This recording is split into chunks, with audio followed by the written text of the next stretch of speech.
বর্তমান সামাজিক একটি সমস্যা মাদক। এই মাদক নিয়ে আমাদের সচেতন হতে হবে। মাদক থেকে কিভাবে দূরে থাকা যায়, আমি যেখানে যাই মাদকের বিরুদ্ধে সচেতনতামূলক বক্তব্য কিন্তু আমি একটু রেখে থাকি। কারণ যেভাবে মাদকের কোরাল গ্রাস আমাদের সমাজকে নষ্ট করছে, আমাদের দেশকে ধ্বংস করছে, যুব সমাজকে যেভাবে নষ্ট করছে, সেটি আসলে এখন আমাদের সবাইকে সজাগ না থাকলে এবং সম্মিলিতভাবে সামাজিকভাবে এর বিরুদ্ধে প্রতিরোধ মূলক ব্যবস্থা গ্রহণ না করলে কিন্তু এটি আমরা ক্ষতির দিকে আমরা অগ্রসর হব। যারা মাদক গ্রহণ করে তারা কিন্তু দূরে থেকে কেউ আসে না। হ্যাঁ, মাদক ব্যবসা যারা করে তারা দূরে থেকে কেউ আমাদের এখানে মাদক দিয়ে যায় না।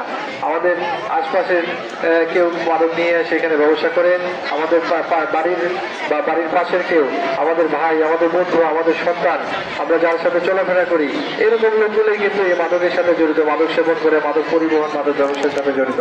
তাদের কাজেই তারা চিহ্নিত। এই চিহ্নিত মানুষগুলোকে সমাজ থেকে প্রতিরোধ করতে হবে। তাদের বিরুদ্ধে সামাজিক দুর্বার আন্দোলন গড়ে তুলতে হবে। তারা যেন এই মাদক ভয় ছাড়তে হবে, না হলে এলাকা থেকে তাদেরকে চলে যেতে হবে। আপনারা যারা মাদকের সাথে জড়িত তারা সাবধান হয়ে যান।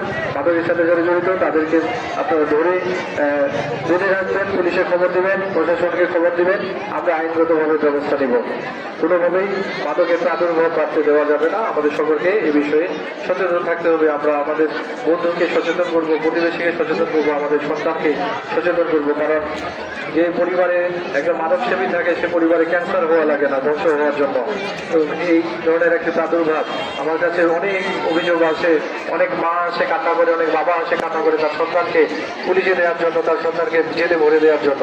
একজন বাবা মা কত কষ্টে তার সন্তানকে লালন পালন করে বড় করে তোলে, সেই সন্তানকে পুলিশে দেওয়ার জন্য, সেই সন্তানকে জেলে দেওয়ার জন্য প্রশাসনের শরণাপন্ন হয়। কি পরিমাণ কষ্ট পেলে, কি পরিমাণ যন্ত্রণার ভেতর গেলে, এই একমাত্র এই মাদক। তার কাজেই এই মাদক থেকে আমাদের কিভাবে দূরে থাকা যায় সে বিষয়ে সকলকে সম্মিলিত আন্দোলন গড়ে তুলতে হবে। মাদক সেবী, মাদক ব্যবসায়ী সকলের বিরুদ্ধে আমাদের প্রতিহত করতে হবে, সকলকে প্রতিহত করতে হবে। আইনগতভাবে তাদেরকে আমরা মোকাবেলা করব।